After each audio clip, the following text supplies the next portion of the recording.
नमस्कार, बहुत स्वागत है आपका हमारी खास पेशकश में। मैं हूं आपके साथ श्वेता मिश्रा अवस्थी। शिफॉन की साड़ी, गले में मोतियों की माला, खुले बाल और साड़ी के आंचल को संभालना, कुछ ऐसा ही अंदाज था उस रूहानी शख्सियत यानी गायत्री देवी का। राजस्थान का दिल जयपुर है तो कभी उसकी धड़कन हुआ करती थी वो रूहानी शख्सियत यानी गायत्री देवी। आमेर का किला हो या हवा महल, ये सब उनके बिना बेजान इमारतें हैं।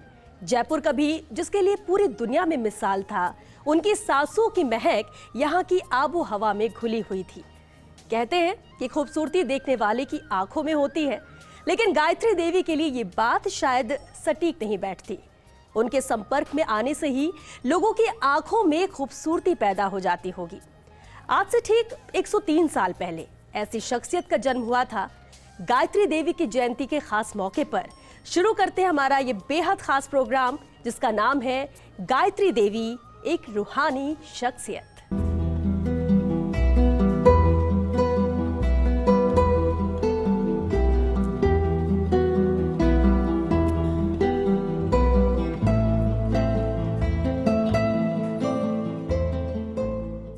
दिलकश अंदाज, शाही ठाठ, आधुनिक लाइफस्टाइल और बिंदास स्वभाव ने गायत्री देवी को दुनिया की सबसे खूबसूरत महिलाओं में शामिल किया।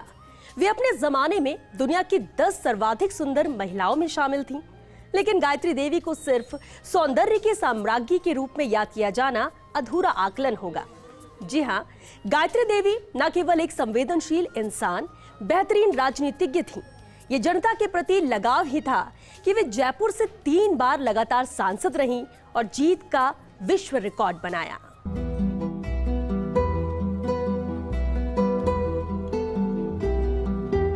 वो परियों के स्वप्न लोक में रहती थीं।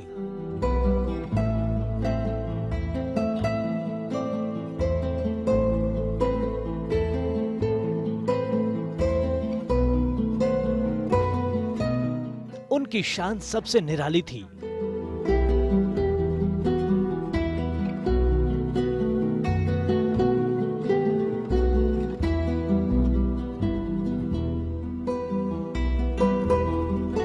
खूबसूरती ऐसी जिसकी मिसालें आज भी दी जाती हैं।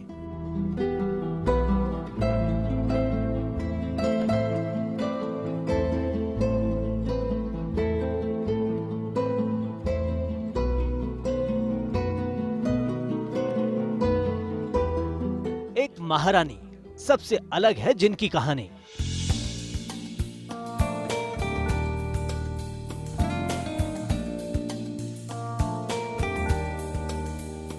राजमाता जो बन गई मिसाल मानवता की।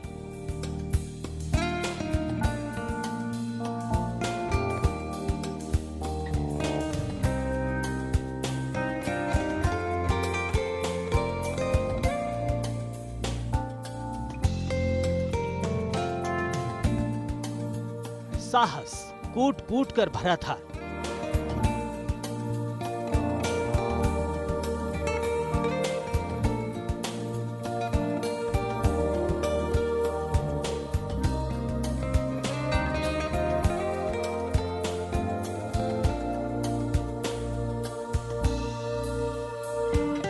शेर का शिकार करने वाली महारानी थी वो।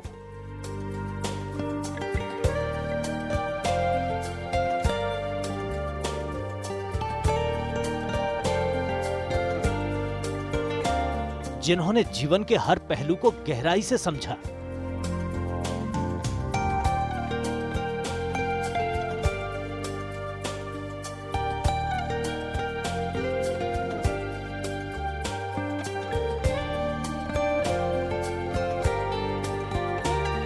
राजशाही और राजनीति दोनों को बखूबी जिया।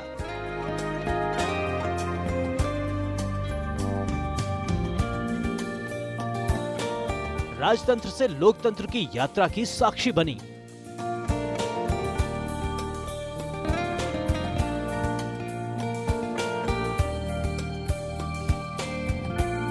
जिनकी राजनीतिक जीत भी एक रिकॉर्ड थी।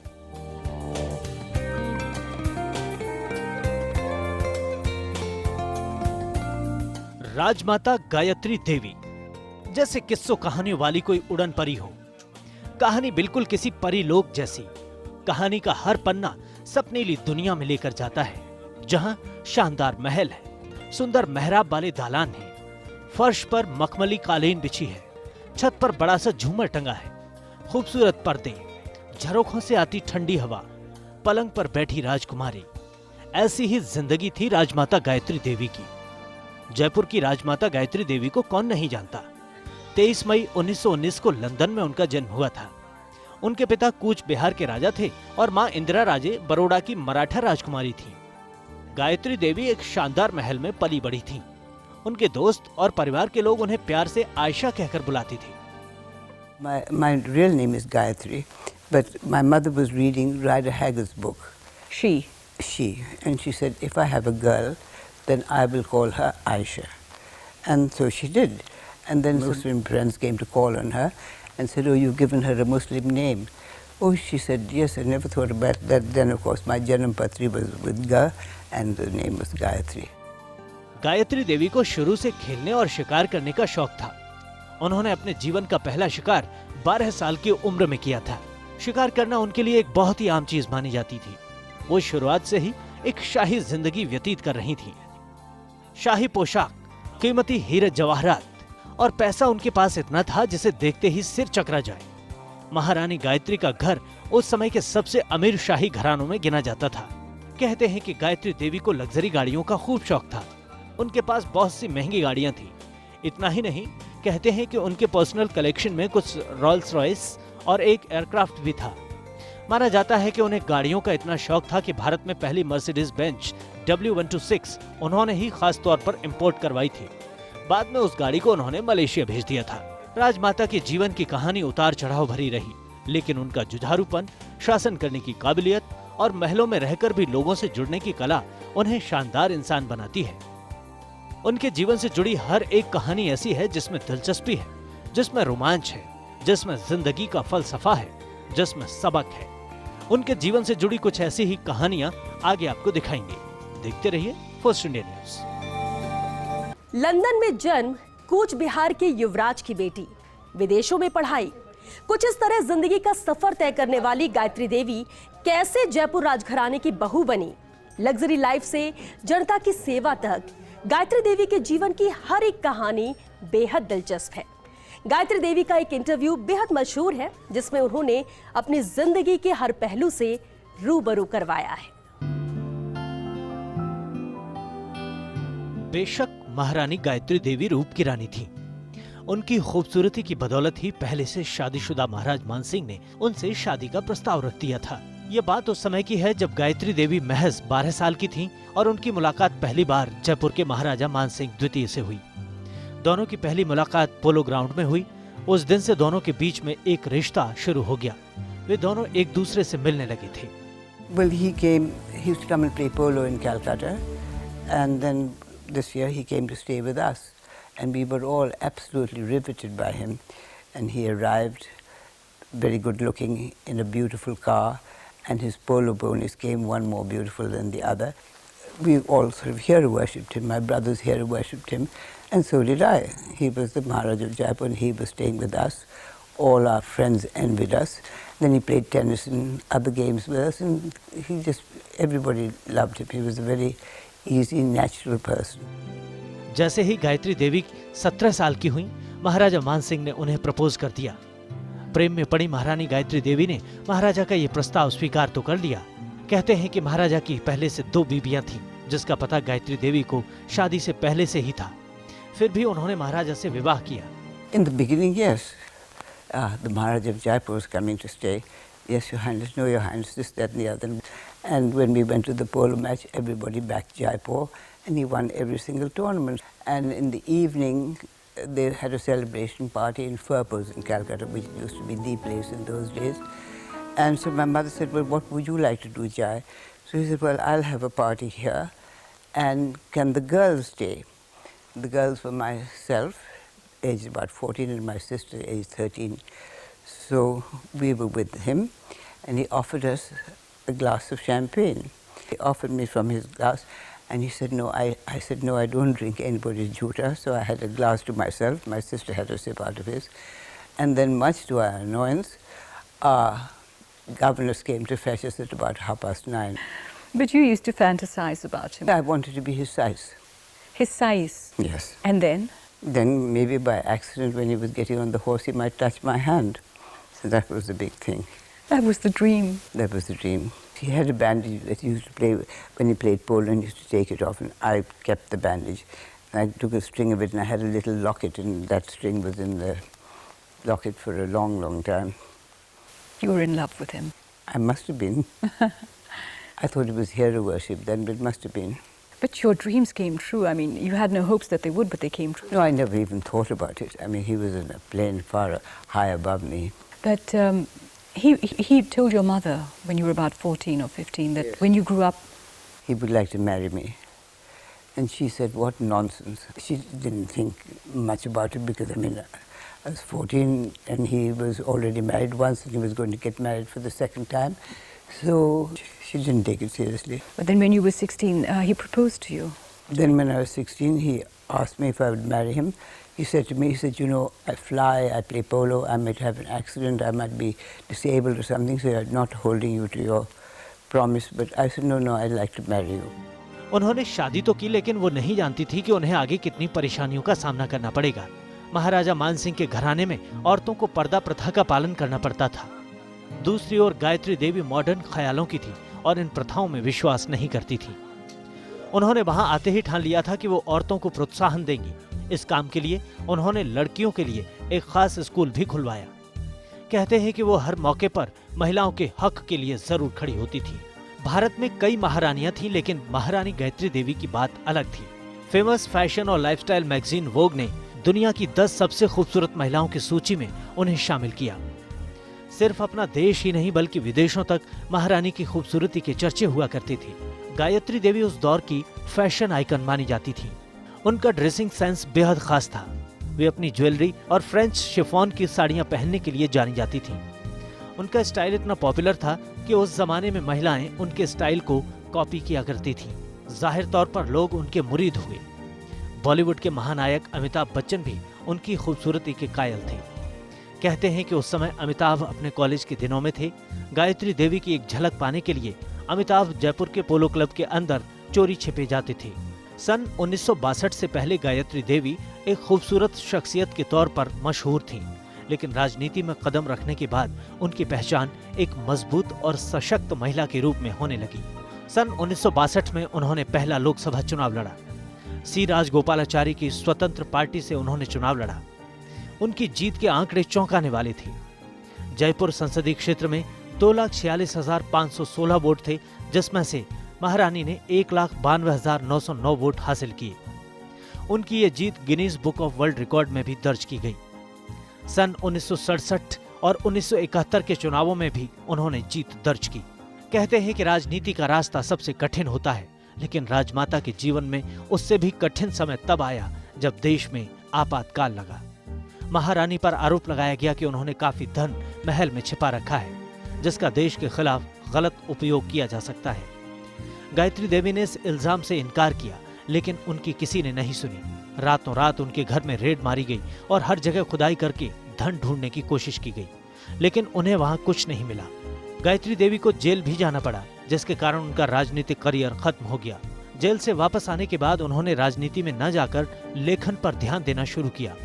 अपने राजनीति के सफर के बाद उन्होंने अपनी बायोग्राफी अ प्रिंसेस रिमेम्बर्स पर काम किया। महारानी गायत्री देवी की जिंदगी बेहद उतार चढ़ाव भरी रही। हालांकि कई परेशानियों के बाद भी वो कभी टूटी नहीं और उन्होंने साबित किया कि सिर्फ खूबसूरती के दम पर उनका रुतबा नहीं था। सिर्फ राजकुमारी और राजमाता होने के कारण उन्हें याद नहीं किया जाएगा, बल्कि उनका कद इससे कहीं आगे जाकर था। Bureau report, first India news. चलिए, हमारी खास पेशकश में वक्त एक छोटे से ब्रेक का हो गया है। जल्द लौटेंगे इस ब्रेक के बाद।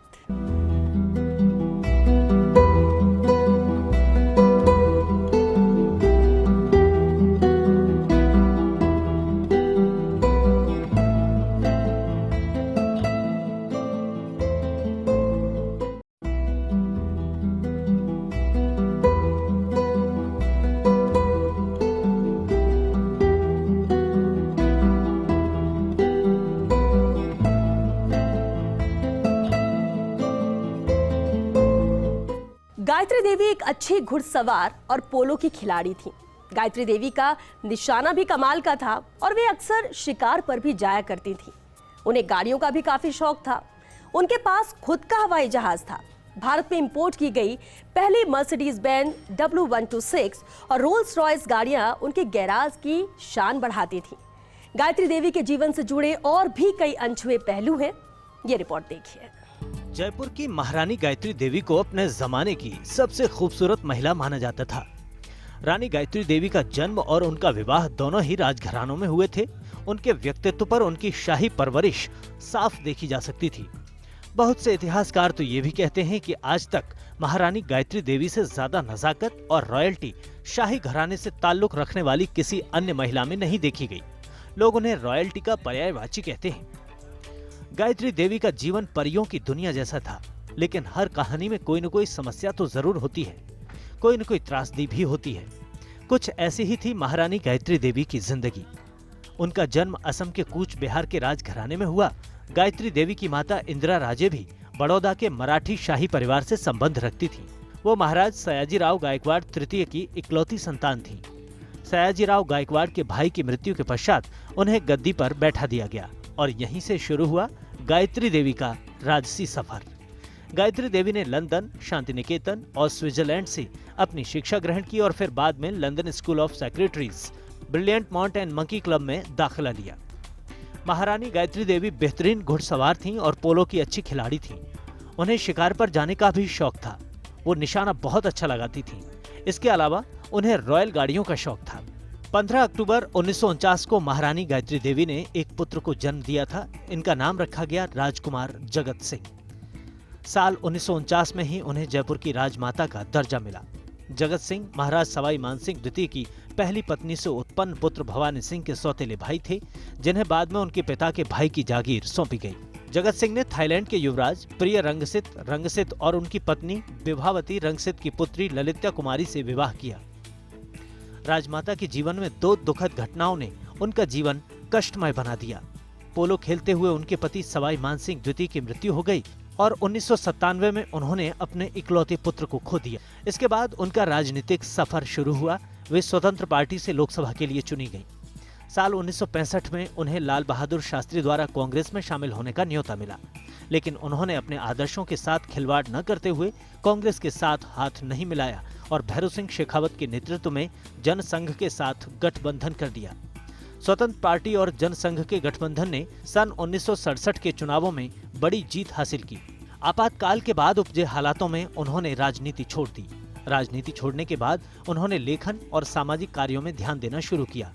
उन्होंने जयपुर में कई स्कूल कॉलेज भी खुलवाए, जिनमें महारानी Gayatri Devi girls public school की पहचान अलग है। आज महारानी गायत्री देवी के पुत्र जगत सिंह की संतानें कुमारी ललिता देवी और महाराज देवराज सिंह उनकी विरासत को आगे बढ़ा रहे हैं। शाही परिवार की ये कहानी जब जब सुनाई जाएगी तो राजमाता गायत्री देवी का जिक्र जरूर होगा। 29 जुलाई 2009 को गायत्री देवी के शानदार राजसी जीवन का समापन हो गया, लेकिन वे आज की महिलाओं की प्रेरणा हैं और देश की महिला सशक्तिकरण की सबसे बड़ी मिसालों में से एक हैं। Bureau report, first India news.